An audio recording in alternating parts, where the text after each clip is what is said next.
Bonjour, bienvenue sur France 3, j'espère que vous avez passé un bon week-end. Moi je me rapproche de vous depuis que je sais que France 3 est la chaîne de la proximité. Peut-être un petit peu trop près, peut-être. Alors je vais vous présenter maintenant nos invités et regardez, on a Stix. Bonjour mon Stix, un petit bisou. Oui, un petit bisou, il est beau. Un croisé malinois qu'on vous présentera tout à l'heure dans le cadre de notre intervention avec la SPA, Lydia. Bonjour Lydia, tout va bien? Bonjour, tout va bien. Il est magnifique, on va vous le présenter tout à l'heure. Je sais qu'il a un peu peur du carrelage blanc, alors allez-y, à tout à l'heure. Je vous présente également les autres invités du jour. Francis Duranton, bonjour. Bonjour Le poil est tout aussi soyeux. Oui, tout à fait, mais il est un peu plus âgé.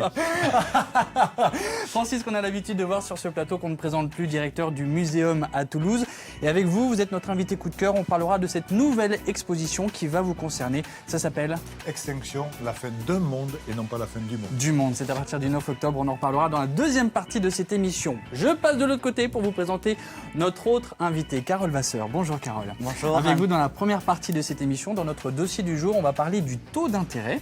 Et alors, en préparant cette émission avec Carole, j'ai appris des choses. J'ai appris notamment que le taux d'intérêt pouvait changer en fonction de ce qui se passe dans le monde. C'est exact. Alors ça, il faut tout raconter à nos téléspectateurs, donc restez bien avec nous, c'est dans la première partie. Nous irons également dans le Gard avec la rédaction visiter le Centre national du microfilm et de la numérisation. C'est à Saint-Gilles et on a pu constater que le microfilm n'a pas perdu de son monopole concernant la conservation des archives. Il déchaîne les passions depuis qu'il a représenté la France. C'était cette année, en 2019. On vous offre le concert de Bilal Hassani, bientôt en Occitanie. Donc restez bien avec nous. C'est le jeu qu'on vous propose en ce lundi matin. On part maintenant du côté des taux d'intérêt. C'est notre dossier du jour.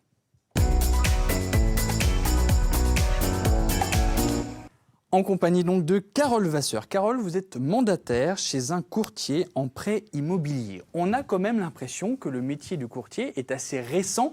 Alors est-ce que vous pouvez redéfinir son rôle ? Alors oui, bien sûr. Alors le courtier va servir d'intermédiaire entre les clients et la banque. L'avantage de passer par un courtier, c'est qu'un courtier a des accords avec une multitude de banques.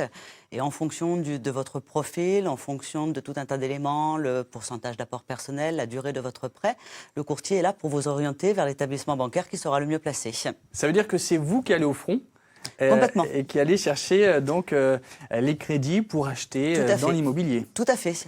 Donc le client va nous confier un dossier au travers d'un mandat de courtage qu'il va signer avec nous. Et nous, l'idée, c'est en effet d'aller lui chercher la meilleure proposition, aussi bien en termes de taux qu'en termes de taux d'assurance, etc. Et alors, est-ce que vous êtes bien vu par la profession ? Parce que bon, je pense que la marge de négociation est quand même plus large quand ils ont affaire au grand public, plutôt qu'un professionnel comme vous, où vous connaissez les taux et toute l'administration autour des banques et des assurances. Oui, bien sûr. Oui, ça. Mais vous êtes bien vu ou pas par les professionnels ? Bien sûr qu'on est bien vu par les professionnels, bien évidemment. Donc ça veut dire quoi ? Eux aussi, ils gagnent lorsqu'ils ont un courtier en face d'eux ? Bien sûr, ils gagnent. Pourquoi ? Parce que c'est un gain de temps. Donc un gain de temps, c'est de l'argent. Voilà, tout simplement. D'accord. Ok. Bon, très bien. Écoutez, et c'est quoi ? C'est destiné au grand public, aux entreprises ? Quel est le public d'un courtier ? Alors, les courtiers, en règle générale, sont plutôt, leur clientèle est plutôt sont les particuliers en recherche d'un prêt immobilier pour l'achat de leur résidence principale. Voilà. D'accord. Donc, il y a aussi des courtiers spécialisés pour les prêts professionnels qui existent. Mais moi, aujourd'hui, je suis spécialisée pour les particuliers. Francis, est-ce que vous avez fait appel à un courtier ? Est-ce que vous êtes propriétaire ? Est-ce que ça peut vous intéresser ? Non, c'est intéressant. Je pense qu'effectivement, si le courtier permet d'obtenir, en général, je pense qu'on attend d'un courtier, c'est d'obtenir le meilleur taux possible. Exactement. Parce qu'on a souvent du mal à négocier nous-mêmes avec notre banque. Exactement. Vous avez plus de leviers d'action, peut-être. Exactement. C'est la quantité de dossiers qu'on est susceptible d'envoyer en banque qui fait qu'on arrive à obtenir de meilleures conditions pour les clients. Et après, on a une visu globale de l'offre bancaire. Donc, chaque client est unique. Et donc, il n'y a pas une banque qui est aujourd'hui intéressante pour tout le monde. Ça dépend de votre âge, ça va dépendre de vos revenus, ça va dépendre du pourcentage d'apport. Certaines banques vont être mieux placées sur certains profils, d'autres banques vont être mieux placées sur d'autres profils. Et le rôle du courtier, c'est de cibler le profil du client qu'il a en face pour l'orienter vers l'établissement qui sera le mieux. Donc, c'est-à-dire que si j'ai un compte dans une banque X, je ne suis pas obligé de faire mon prêt auprès de cette banque. Du tout. La contrepartie qui sera demandée par la banque qui va vous faire le crédit, bien sûr, c'est de devenir client chez lui. Donc tout le monde y trouve son intérêt. Vous, parce que vous gagnez de l'argent, et la banque, parce qu'elle gagne un nouveau client. Voilà, c'est ça que je voulais tout à l'heure quand je vous demandais quel était aussi l'intérêt pour les banquiers d'avoir un courtier, c'est que grâce à vous, vous leur apportez un nouveau client. Mais ça, c'est la condition, hein. C'est-à-dire qu'en fait, il faut mettre tout son argent dans cette nouvelle banque. Oui, il faut domicilier ses revenus, à minima, voire l'épargne, si on en a, et si on en conserve, si on n'a pas tout investi dans son projet. C'est bien sûr la contrepartie que va demander la banque. Mais c'est pas ce que vous a dit Francis, c'était mettre... si on a notre compte dans une banque, est-ce qu'on peut obtenir un crédit dans une autre banque? Bien évidemment. Ah, Bien évidemment, on peut obtenir un crédit dans une autre banque, mais à condition de venir y... Enfin, on peut solliciter... voilà. Ouais, Voilà. d'accord. Mais c'est ça, on ne peut pas avoir deux banques. Tout à fait. Parce que l'autre banque va dire, vous êtes gentil, vous, mais qui viennent chez moi, et après on verra. Exactement. Ok, maintenant on comprend mieux. Les bases sont posées. Est-ce qu'on doit solliciter un courtier quand on a un projet d'achat ou pas nécessairement? Alors, pas nécessairement. Il y a un premier rendez-vous qui peut se faire avec un client pour déterminer une capacité d'emprunt. On a envie d'acheter, on sait combien on peut rembourser par mois, on ne sait pas quel budget cela va vous donner. Donc, l'idée, c'est d'aller voir le courtier en anticipation pour être sûr de ne pas se tromper, pour cibler le bon achat, le bon prix, pouvoir négocier. Donc, bien sûr, on voit les clients dans une première phase qu'on appelle, nous, le diagnostic financier. Et probablement une question que pourraient se poser nos téléspectateurs. Et vous, votre rémunération par rapport à ces dossiers que vous proposez auprès des banques? Alors, on prend des frais de courtage. En échange, les banques baissent les frais de dossier. Donc, cela permet en effet d'y introduire dans le plan de financement les frais de courtage.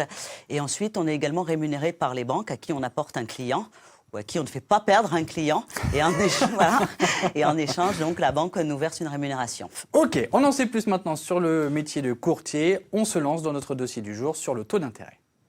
Alors, t'as décroché un super taux d'intérêt avec ton banquier? M'en parle pas. Entre le taux nominal, le TAEG et le taux fixe à l'arrivée, j'ai rien compris. Pas de panique, on vous explique. Qu'il s'agisse d'un prêt immobilier ou même d'un crédit à la consommation, le taux d'intérêt, c'est essentiel. Plus votre taux sera bas, moins vous paierez d'intérêt et moins votre prêt vous coûtera cher au final. Mais attention, pour bien comparer les offres, ne tenez pas seulement compte du taux affiché, le fameux taux nominal, mais plutôt du taux réel, appelé aujourd'hui le taux annuel effectif global, le TAEG. Avec ce taux-là, pas de surprise, il vous indique le coût total de votre prêt car il intègre le coût de l'assurance obligatoire, les frais de garantie et les frais de dossier. Des frais bancaires qu'il ne faut pas hésiter à négocier car, on ne va pas se mentir, ils sont parfois abusifs. Autre élément qui conditionne le taux d'intérêt, la durée. Plus votre durée d'emprunt sera courte et plus vous trouverez un taux d'intérêt bas.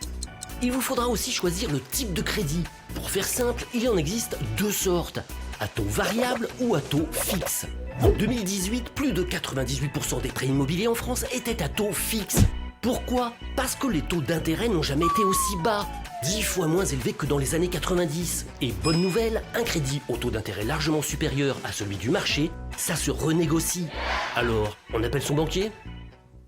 Alors Carole, vous êtes notre professionnelle aujourd'hui pour répondre à toutes ces questions autour des taux d'intérêt. Quels sont les avantages d'une baisse de taux? C'est l'augmentation du pouvoir d'achat. En premier lieu. Dans les années en 2015, on avait des taux qui étaient pratiquement à 3%. Aujourd'hui, on a des taux qui tournent autour des 1%, 20% pour les durées les plus longues. Et c'est bien évidemment la possibilité pour une mensualité donnée de pouvoir emprunter plus. On est en train de voir là, donc sur 20 ans pour 1 000 € par mois. Ouais. Commentez ce donc, que... en 2015, on avait des taux à 2,70, donc on avait une capacité d'emprunt qui tournait autour de 185 000 € pour 1 000 € par mois hors assurance. D'accord. Et aujourd'hui, donc avec des taux, par exemple sur 20 ans, sur des taux à 1,10, toujours pour ces mêmes 1 000 € par mois hors assurance, on est capable d'emprunter 215 000 €. Ah oui, ça c'est donc 30 000 €. Voilà. Et qui s'occupe de cette baisse de taux alors? Alors aujourd'hui, les taux des prêts immobiliers sont entre guillemets fixés par la Banque Centrale Européenne qui, elle, va fixer des taux directeurs. Les banques vont emprunter les taux qu'elles vous prêtent auprès de la Banque Centrale Européenne, en partie, et en partie sur l'épargne qu'elles détiennent. Aujourd'hui, les taux d'épargne sont également au plus bas. Donc tout ça fait qu'on arrive à avoir des taux de prêts immobiliers qui sont au plus bas. On a rejoint le niveau de septembre 2016, où déjà on avait atteint des records. Et on y retourne au jour d'aujourd'hui. La Banque européenne donc gère les fluctuations du taux d'intérêt. Ça veut dire que elle émet des taux directeurs. Ce sont les taux d'emprunt auxquels l'État va emprunter auprès d'elle ou les banques vont emprunter auprès d'elle. Et donc, est-ce que tous les pays sont concernés par cette baisse? Et est-ce que cette baisse est donc similaire à tous les pays de l'Europe? Alors oui, cette baisse est similaire à tous les pays de l'Europe, hein, puisque on raisonne aujourd'hui à l'échelle européenne, donc oui, et parfois aussi, on en avait parlé, hein, les États-Unis aujourd'hui aussi une politique de taux bas. Je veux dire, c'est voilà, l'idée d'avoir des taux directeurs bas, c'est pour la relance économique, hein, ni plus ni moins. Enfin, aujourd'hui, on est dans une économie qui est un petit peu stagnante, on a besoin de relancer un petit peu l'économie. Donc, prêter à bateau, cela permet aux entreprises d'investir, d'emprunter pour investir. Cela permet aux ménages d'emprunter pour consommer. Et donc, l'idée de la Banque Centrale Européenne, c'est de relancer le marché européen. Et donc, on disait tout à l'heure en introduction, c'est qu'en fait, les événements internationaux peuvent avoir une influence sur le taux d'intérêt. Oui, complètement. Comment ? Par exemple, le cours du pétrole peut avoir Ça, c'était il y a 15 jours, 3 semaines. Exactement, ouais. Ça fait partie des choses qui peuvent avoir une influence sur la politique monétaire des États. Et donc, le Brexit, voilà, en Europe, est quelque chose qui peut aussi avoir une influence sur la politique monétaire que va mener la Banque Centrale Européenne sur les taux directeurs et donc pour nous sur les taux d'intérêt. Chaque événement n'aura pas une influence sur le taux d'intérêt, mais ça peut justifier une baisse ou une hausse. Exactement. En tout cas. Exactement. D'accord, et ça c'est votre rôle, votre métier de le surveiller avec les banques et donc de revenir vers nous après. Ça veut dire que quand les taux baissent, etc., vous êtes capable aussi d'aller voir ceux qui ont déjà emprunté pour dire qu'il faut changer de banque ou c'est possible ? Oui, il y a des gens qui viennent nous voir quand il y a des baisses de taux pour renégocier leur crédit, en effet, puisqu'on peut avoir des gens qui ont emprunté, on en donnait l'exemple tout à l'heure, qui ont emprunté en 2015 avec des taux qui sont proches des 3%. Aujourd'hui, ces gens-là viennent nous solliciter en nous disant j'ai entendu que les taux avaient baissé, qu'est-ce que ça va avoir comme influence ? Donc on va faire un calcul de ce qu'on appelle de rachat de prêt avec les taux actuels, sur lequel bien sûr il y a des frais qu'on va introduire dans notre calcul de rachat de prêt. Donc là, il y a deux incidences pour les clients. C'est soit tout simplement on garde la même durée et on va se retrouver avec une baisse de mensualité, ou on va garder la même mensualité, on va avoir une baisse de durée. Donc on arrive à faire gagner 20 30 000 euros à certains clients. On parlait à l'instant des pays étrangers. Il faut savoir que certaines banques pratiquent le taux d'intérêt négatif. Nos camarades de France 2 ont mené l'enquête et nous expliquent comment c'est possible. Il s'affiche en publicité à la télévision chez nos voisins. Des taux d'intérêt négatifs en Allemagne ou au Danemark. Alors, peut-on être payé pour emprunter ? Cette famille danoise qui vit dans un appartement s'apprête à acheter une maison. Et ils savent déjà quel taux d'intérêt ils vont demander. On va acheter pour 335 000 euros.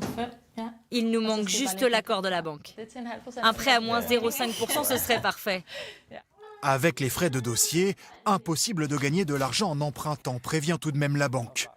Des taux négatifs, ça paraît quand même étonnant. Ils sont dictés par la conjoncture. Aujourd'hui, si les banques laissent leur liquidité dormir à la Banque Centrale Européenne, elles perdent de l'argent plutôt que d'en gagner, car là aussi le taux est négatif, moins 0,4%. Alors à la place, elles prêtent à des ménages et des entreprises à un taux négatif pour gagner de nouveaux clients. Pour autant, ces taux sont-ils une aubaine pour l'économie ? En France, interdiction pour les banques de prêter à un taux inférieur à 0%. Alors, les grosses entreprises vont emprunter sur les marchés financiers. LVMH, Thales, Schneider ou Sanofi ont obtenu des millions à des taux négatifs. Problème, ils n'investiraient pas cet argent en France.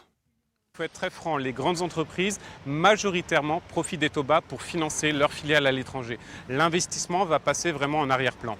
Avec ces taux négatifs, y a-t-il des risques ? Pour les banques, c'est un manque à gagner qui les fragilise. Alors elles se rattrapent sur certains frais bancaires, comme la tenue d'un compte, dont le coût a triplé en moyenne en 5 ans. Ces taux ont aussi un effet sur le rendement du livret A, cloué à 0,75%. Le rendement des assurances-vie continue aussi de baisser. Alors, ce qu'on peut noter également en regardant ce reportage, Carole, c'est qu'on a l'impression que le crédit n'est plus le même aujourd'hui et que ça a l'air d'être plus un produit finalement. Tout à fait. Aujourd'hui, il y a quelques années, quand on empruntait 100 000 euros, on le remboursait sur 10 ans, on avait X mensualités. Aujourd'hui, les durées s'allongent, donc le crédit immobilier devient un produit qui va accompagner les gens sur une longue période. Donc il y a des tas d'options qui existent dans le crédit. Par exemple, la modulation. La modulation, c'est la possibilité qui est offerte aux emprunteurs de pouvoir augmenter ou baisser les échéances en fonction des aléas de la vie, en fonction des augmentations de salaire. La possibilité de faire ce qu'on appelle des pauses mensualités, de pouvoir suspendre sa mensualité pendant 1 mois, 2 mois, 6 mois, voilà, ce genre de choses. Compte rendu, quand vous n'y connaissez rien, vous faites appel à un courtier, comme ça. C'est vrai. Exactement. On a l'impression que c'est simple avec vous. Exactement. On vous donne les clés. Voilà, essayez de trouver le bon taux, la bonne assurance C'est et le génial. produit qui correspond. Ah, j'adore, je suis fan. Est-ce que l'âge peut être encore un frein dans votre métier avec les clients qui pourraient vous solliciter? Oui, l'âge peut être un frein du fait de l'assurance, puisque lorsque vous faites un prêt immobilier, vous êtes obligé d'assurer votre crédit contre les risques de décès, d'invalidité, d'incapacité de travail. Donc l'âge peut être un frein par rapport à son coût. C'est dommage. Oui, c'est dommage. Il y a une limite d'âge au-delà de laquelle ça devient impossible d'emprunter? Ça dépend de l'âge de départ et de l'âge de fin. Voilà. Donc, Non, mais je parle du départ, là. Au départ, jusqu'à quel âge on peut emprunter? Alors, on peut emprunter jusqu'à 70 ans à partir du moment où on va faire un crédit de courte durée et qu'on n'a pas de problème de santé. Voilà. Parfait.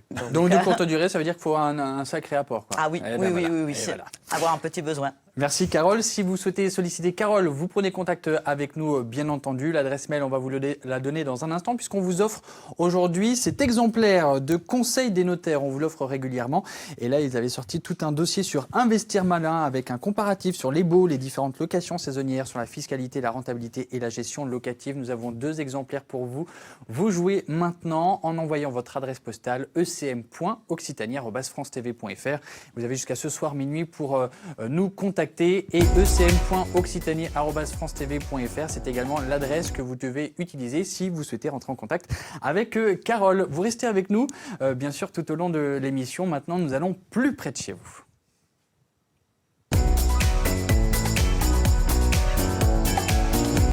Alors, si vous... Ça va, Francis? Ça va très bien, ouais. Un petit verre d'eau? Volontiers. Ah, on va vous l'apporter dans quelques instants. Où il est devant vous avec la belle tasse en son... Ah, il est vide.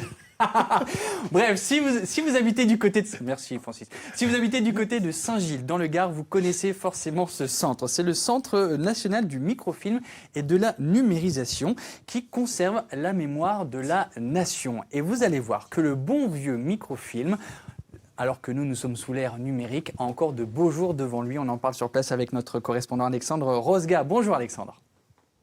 Bonjour Mickaël.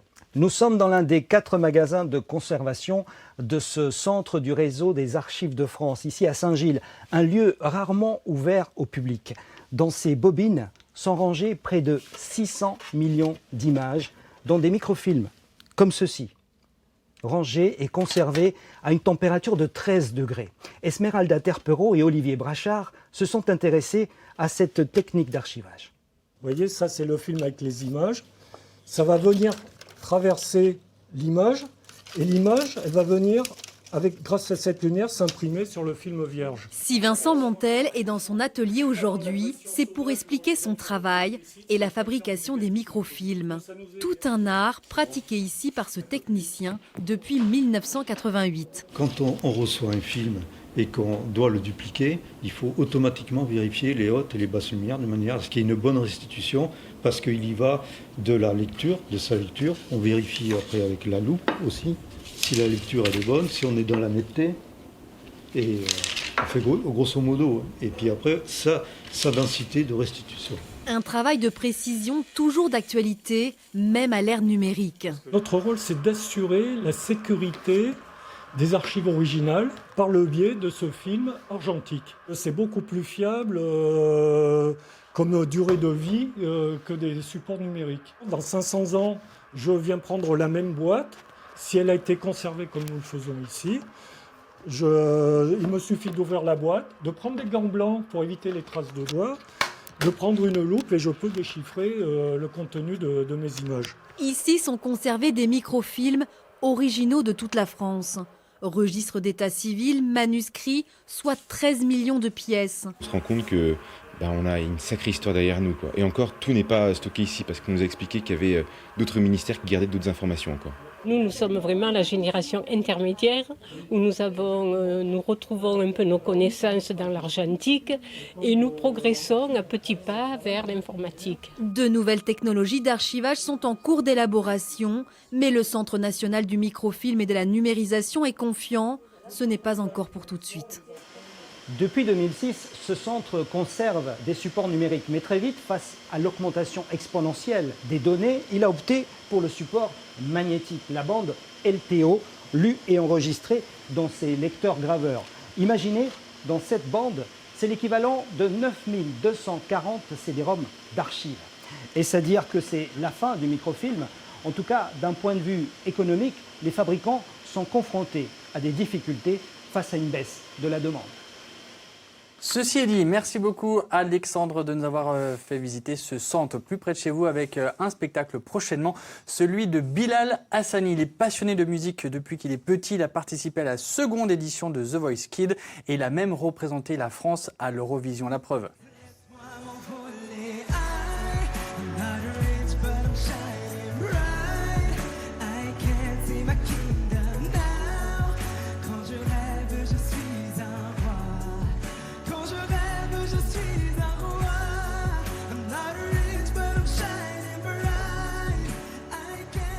Il vient de sortir un premier album électropop qui présentera sur la scène du Casino Barrière de Toulouse le mercredi 30 octobre à 20h30. Nous avons 2 places. Vous jouez maintenant en envoyant votre candidature, nom, prénom, numéro de téléphone à ecm.occitanie@francetv.fr. Vous avez jusqu'à ce soir minuit pour jouer avec nous. Dans quelques instants, nous allons recevoir Francis Duranton, directeur du Muséum de Toulouse, pour nous parler de cette exposition « Extinction, la fin d'un monde ». Nous, très souvent, sur France 3, on essaye plutôt d'anéantir les abandons. L'extinction de l'abandon, ça, on aimerait bien le vivre. Et c'est pour ça qu'on vous présente des profils à adopter aujourd'hui. On reçoit Lydia du refuge de Golfech, avec donc Styx. Rebonjour Lydia. Rebonjour. Bonjour mon petit pote. Un petit bisou? Non, pas de bisou. Bon, c'est pas grave. On est bien là, non? On est bien. On nous présente Styx, donc, qui est adopté à Golfech. Présentez-nous Styx. Tout à fait. Alors Styx, c'est un croisé malinois qui va avoir 7 ans au mois de novembre, qui est un chien super gentil, super affectueux. La preuve. Il a de très très bonnes bases d'éducation qu'il faudra bien sûr parfaire. Alors, pas du tout gardien, hein, ça a beau être un croisé malinois, il n'est pas gardien du tout. Il est même à la limite pot de colle. C'est un chien très très affectueux qui a besoin de beaucoup de câlins. Ah, oui. Il s'entend bien avec les femelles. D'accord. Il est moins copain avec les garçons. Hein. Bon. Et pas trop copain non plus avec les chats. Avec les chats, d'accord. Mais c'est pas grave, on lui en veut pas. Deuxième chien à adopter chez vous à Golfech, c'est Kira.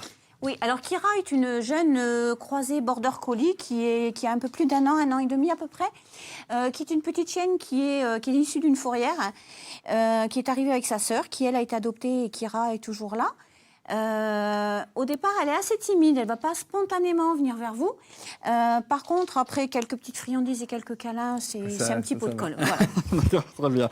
Donc voilà pour les 2 chiens qu'on voulait vous présenter ce matin. On passe au chat maintenant avec Knock. Knock, un gros matou blanc de 3 ans, calme, affectueux. Alors Knock a un petit peu cette particularité que quand vous arrivez pour le voir, il fait un peu chat, je ne vais pas dire sauvage, pas à ce point-là, mais il va vite aller se cacher. Ah bon. Et par contre, une fois qu'il commence à faire des câlins, c'est des câlins sans fin. Ça n'arrête pas, c'est beaucoup de câlins. 3 ans pour Knock. 3 ans pour Knock, voilà, tout à fait. Et puis les NAC, les nouveaux animaux donc de compagnie, avec une petite souris à nous présenter maintenant. Alors, une petite souris, on en présente une, mais il y en a énormément, qui sont issus d'une saisie chez un particulier qui élevait les souris, en fait, pour nourrir ses serpents. D'accord. Donc voilà, donc on a énormément de petites souris à l'adoption, mâles comme femelles, il y a même des plus jeunes, des petits bébés. Voilà, bon, on a pris les souris en exemple, mais c'est vrai qu'on a de nombreux NAC à l'adoption. À visiter donc au refuge de Golfech, donc dans le Tarn-et-Garonne, tous les jours de 14h30 à 17h.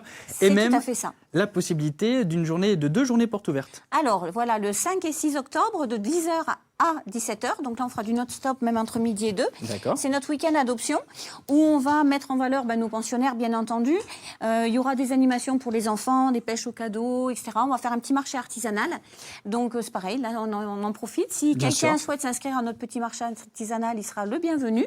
Voilà, on va essayer de faire des petites animations et surtout essayer de trouver une bonne famille pour nos petits protégés. Voilà, et pour ça, on compte sur vous, bien entendu. Merci Lydia. Bien entendu, merci, avec plaisir. On vous laisse repartir avec Styx. Et à propos, si vous avez déjà un chat, vous pouvez très bien adopter un autre chat. On peut très bien faire cohabiter 2 chats ensemble. Voici d'ailleurs les conseils de notre experte Camille Génissel. Merci Lydia.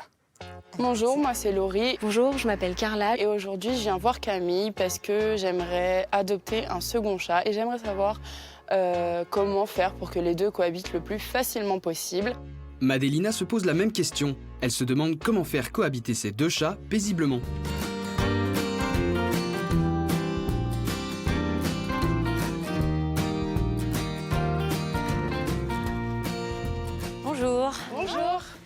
aujourd'hui, je vais vous expliquer comment créer un lien entre deux chats pour les faire cohabiter. On y va? Oui.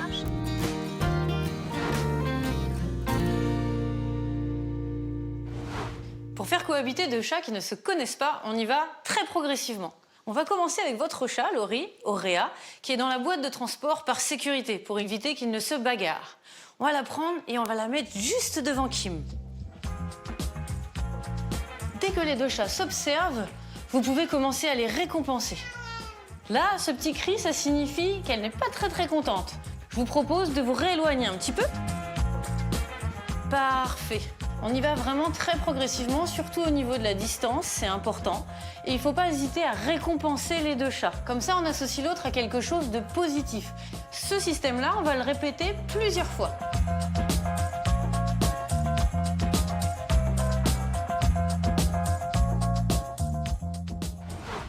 On continue de créer un lien entre les deux chats, mais cette fois-ci, on enlève la boîte. On lui installe le petit harnais et on y va.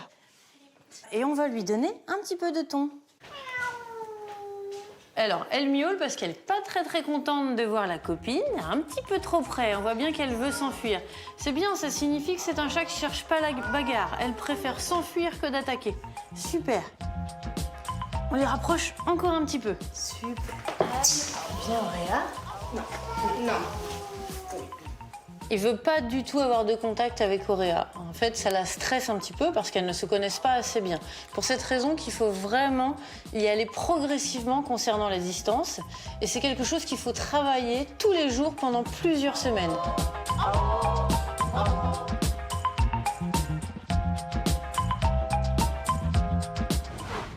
Après des semaines d'exercice, vous pouvez passer à l'étape suivante qui consiste à faire jouer les deux chats ensemble pour créer un lien. N'oublions pas que les chats ne sont pas vraiment des animaux qui aiment vivre en groupe. Néanmoins, on peut faire en sorte qu'ils deviennent copains. Je me rends pas compte, du coup, c'est progressif? Oui, il faut refaire exactement comme on a fait pour les exercices précédents et faire en sorte de trouver un jeu commun. D'accord.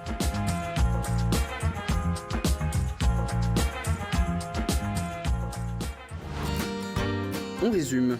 Pour que la cohabitation entre deux chats se passe bien, mettez le nouvel arrivant dans sa boîte de transport et présentez-le à votre chat. Équipez-les ensuite d'un harnais et reproduisez l'exercice. Réduisez la distance petit à petit sans les stresser. Organisez un jeu commun pour créer du lien. N'oubliez pas que les chats sont des animaux solitaires par nature. Merci beaucoup Camille, on reste avec les animaux qui sont menacés d'extinction. C'est l'objectif de la nouvelle exposition au Muséum de Toulouse. On en parle avec notre invité coup de cœur.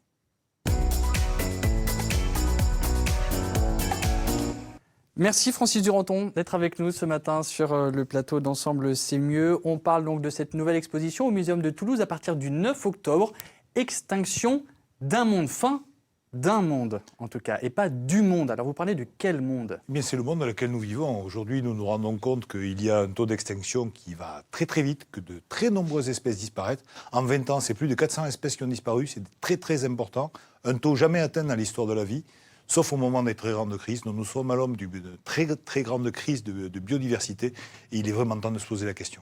Donc ça veut dire quel message vous souhaitez faire passer au public qui se présenterait à partir du 9 octobre au musée? Le message qu'on veut faire passer, c'est qu'il est temps de réagir, il est encore temps de réagir, que tout n'est pas perdu, mais que tout va dépendre de nous. Ah oui? Ben oui, je veux dire, il y a beaucoup d'actions qui sont portées par tout un tas d'organismes, d'associations, de fédérations de défense de la nature et autres. Aujourd'hui, toutes ces politiques sont souvent un peu déconsidérées, arrivent un peu comme la dernière roue du carrosse. Ce qu'il faut comprendre, moi je dis souvent, la biodiversité, c'est les ailes d'un avion, vous savez. Donc les ailes, elles sont attachées au fuselage avec des rivets. Chaque rivet, c'est un élément de la biodiversité. On peut en enlever un, c'est pas trop grave. Au bout d'une dizaine qu'on enlève, l'aile commence à vibrer. Le problème, c'est que quand l'aile se détache, c'est nous qui sommes dans la carlingue. Donc au prochain voyage, c'est nous. Voilà, donc il est vraiment temps de réagir. Alors bien sûr, dans votre muséum, que j'ai eu la chance de visiter, qui est magnifique, qui est assez moderne et qui est loin de l'image du muséum qu'on peut avoir de façon générale, on voit beaucoup d'espèces en tout cas. Donc on peut se dire que c'est logique que le muséum se lance dans ce genre d'exposition et de traiter des sujets de société comme celui-ci. Vous partagez ça? C'est le rôle du muséum? C'est le rôle du muséum. C'est-à-dire aujourd'hui, un muséum se doit d'être un acteur engagé citoyennement.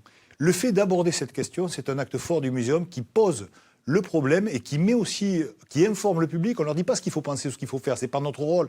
Mais les sensibiliser, leur faire comprendre qu'il est temps d'agir et que chacun à notre niveau, mais également collectivement, nous avons le pouvoir d'agir, je crois que c'est le rôle d'un musée.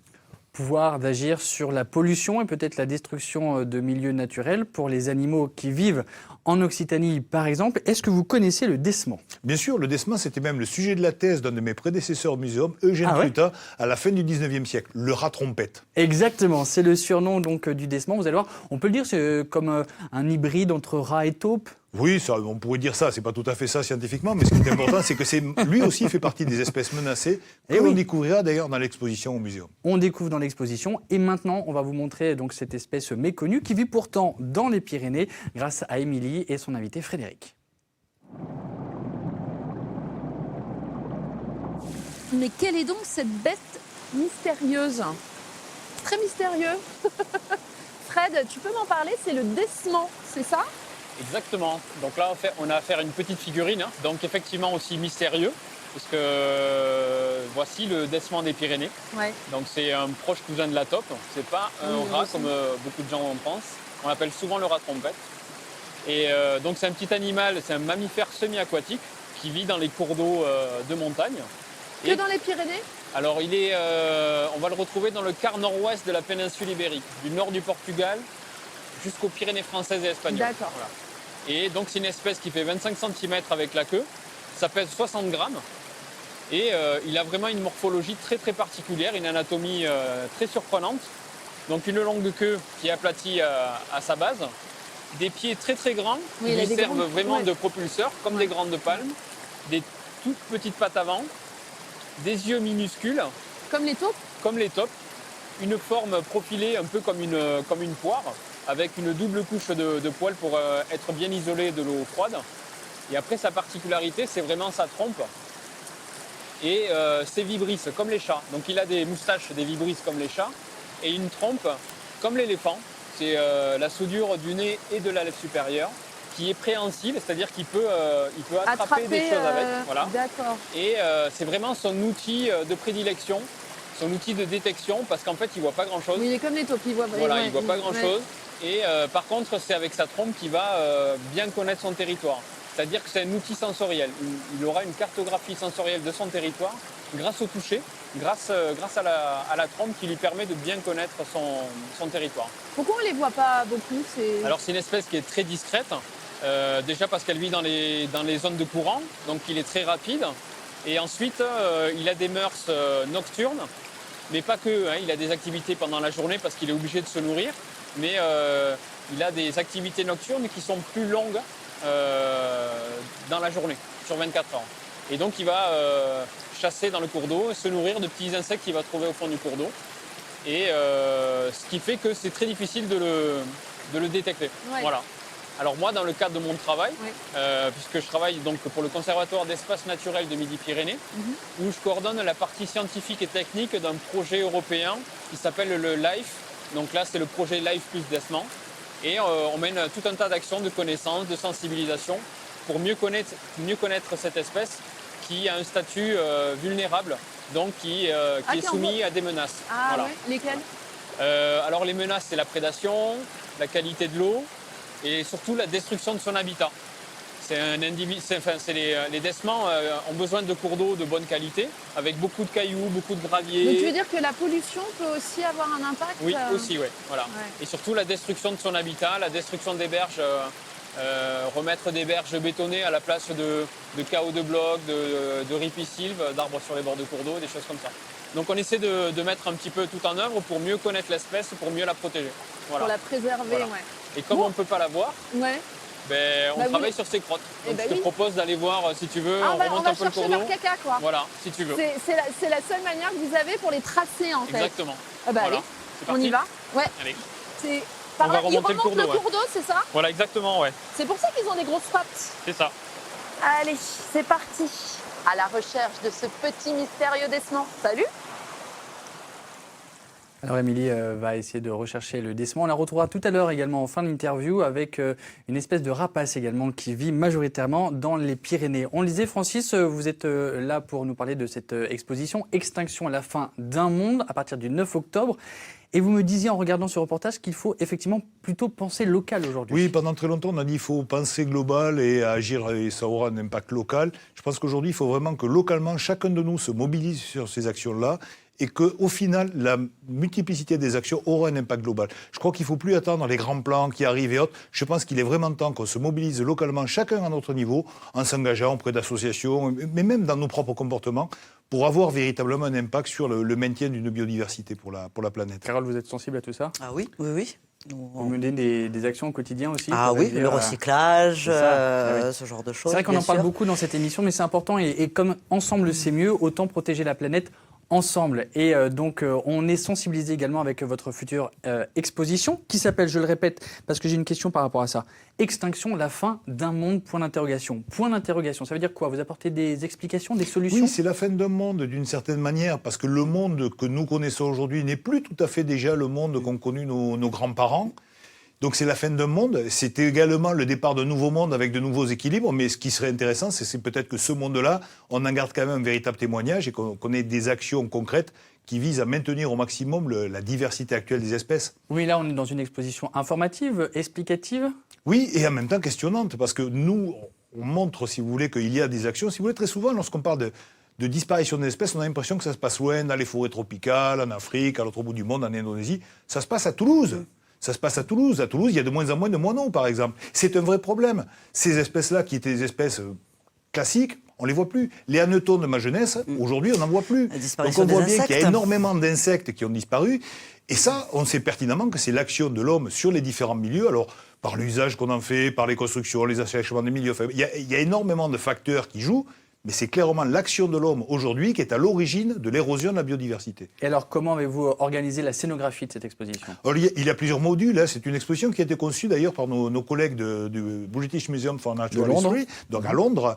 Et ils ont conçu cette exposition avec un certain nombre de modules qui montrent effectivement des espèces qui ont disparu, qui posent la question de l'extinction de l'homme aussi à la fin, parce que c'est vraiment une question qui est prégnante dans ce qui se passe aujourd'hui. Et puis qui montre également que nous avons capacité à nous mobiliser, qu'il y a des plans qui sont en action, que certains plans fonctionnent bien, à nous simplement de nous donner les moyens et donc d'obliger d'une certaine manière nos dirigeants à agir sur ces questions-là pour véritablement faire en sorte que la biodiversité que nous connaissons soit celle que connaîtront nos arrière-petits-enfants. C'est-à-dire, moi, je me vois très mal dire à mes arrière-petits-enfants, vous voyez les girafes, les éléphants, les lions, le décement des Pyrénées, ben moi je les ai vus, vous ne les verrez pas.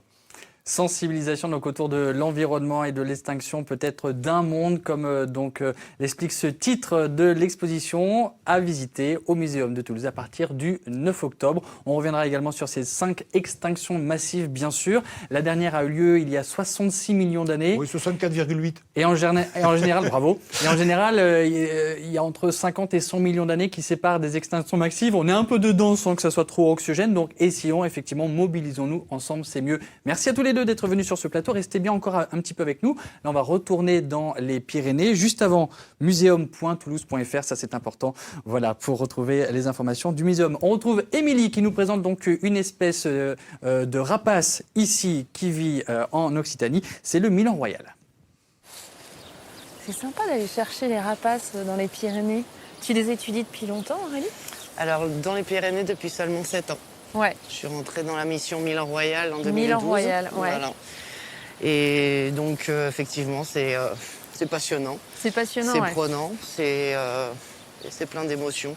Ah ouais, plein d'émotions ? Plein d'émotions, ouais. Surtout avec cette espèce qui nous offre des spectacles impressionnants de voltige aérienne et de présence parce que c'est une espèce qui est très proche de l'homme. Ah bon ? Et on a chance de la voir parce qu'elle est attirée par l'homme qui est pourvoyeur de nourriture, de déchets, de nourriture de tout genre, parce que c'est une espèce qui est nécrophage, donc qui se nourrit de cadavres et d'espèces mortes, donc on va les retrouver en estive. Donc c'est un vautour en fait ? Non, pas du tout. C'est pas un vautour ? Non, c'est pas un aigle non plus. D'accord. Il a sa particularité d'être Milan, c'est-à-dire qu'il n'y a que 19 espèces de Milan dans le monde et seulement 3 en Europe. Ouais. Et voire même que 2. puisque le Milan royal en fait est une espèce qui est strictement européenne. Donc on a une grande chance de l'avoir, notamment ici dans les Pyrénées, puisque la France a la 2e population mondiale, avec seulement 2600 couples. Donc c'est une chance, de l'avoir. Et il y en a dans les Alpes, que dans les Pyrénées ou il y en a? Il y en a également en Auvergne et dans le quart nord-est de la France, où il a subi un important déclin à la fin des années 80. Il a perdu plus de 50% de ses effectifs. Et donc les Pyrénées apparaissent comme un des bastions de l'espèce en France et le premier quartier d'hivernage de la population nationale pendant la période justement d'hiver, où on organise des comptages pour estimer la population ici sur le massif et en Europe. Là, vous allez commencer le comptage bientôt, c'est ça? Bientôt, oui, tout à fait. Là, les migrateurs sont en voyage et bientôt, on aura les populations septentrionales du nord-est de la France et de l'Europe qui vont s'installer et vont le plus souvent élire les Pyrénées comme halte d'hivernage ou même quartier d'hivernage jusqu'au mois de février où ils vont repartir ensuite sur les sites de reproduction. D'accord. Voilà. Toi, tu travailles à la LPO, c'est ça? Oui. À la Ligue de protection des oiseaux? Pour les oiseaux, oui. Pour les oiseaux? Pour les oiseaux. Est-ce que tu les reconnais? Quand, par exemple, tu les étudies, tu les observes, est-ce que tu les reconnais ou pas? C'est très facile à reconnaître. N'importe qui peut faire du Milan royal. C'est une espèce qui est caractéristique par la forme de sa queue. Oui. Les rapaces se reconnaissent souvent grâce à ça, d'ailleurs. Et le Milan royal, avec le Milan noir, sont les seuls oiseaux à avoir la queue, rapaces à avoir la queue fourchue. Ah. Donc c'est très très très facile, n'importe quel novice, il suffit de savoir compter, observer. Par contre, il faut une capacité d'observation, il faut savoir rester des heures devant un site de reproduction. Il faut être très patient. Très patient, savoir interpréter ce qu'on voit pour la reproduction. Et en période d'hivernage, il suffit de savoir compter. Tout simplement. On essaye d'observer un peu. Alors là, on va arriver près d'un site de nidification. De nidification. Voilà. Alors il faut savoir, le Milan royal est fidèle. Comme beaucoup d'oiseaux, ils sont fidèles à leur site de nidification. Ils reviennent tous les ans se reproduire donc, au même endroit et souvent même vont reproduire même le même nid. Ah d'accord. Reprendre le même nid. Donc c'est assez... une fois qu'on a nos couples sur une zone, en gros, tous les ans, vous savez qu'ils vont revenir On repasse tous les ans. D'accord. Alors c'est un arboricole, c'est pas un forestier, donc on va le trouver plutôt en lisière de boisement plutôt que profondément dans un boisement, puisqu'il est quand même d'assez grande envergure, 1,65 m environ, à peu près de notre taille. Et donc même s'il est habile, quand on le voit voler comme ça dans les airs, il va privilégier un accès facile au nid, et notamment pour l'envol des jeunes également. D'accord. Voilà. Donc là, on a un site de reproduction.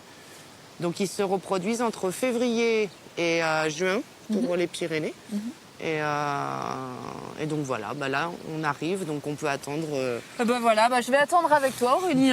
On peut attendre un moment, parce observer. que tant qu'il y a la feuille, bien sûr, les nids ne sont pas visibles. Ils préfèrent avoir une certaine intimité, donc ils ne se mettent pas non plus en lisière à vue. Bon, on se met en mode observation. On se met en mode observation, donc là, il faut attendre. Faut attendre, merci. Merci à toutes les deux. On termine cette émission avec le jeu. Aujourd'hui, on vous offre celui qui a représenté la France à l'Eurovision, c'est Bilal Hassani.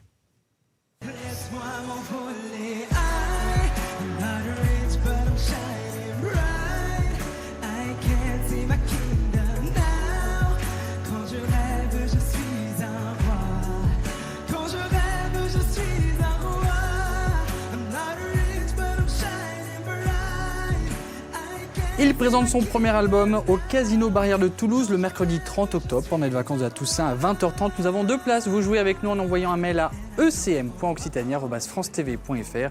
Vous avez jusqu'à ce soir minuit pour nous envoyer nom, prénom et numéro de téléphone. Bonne chance.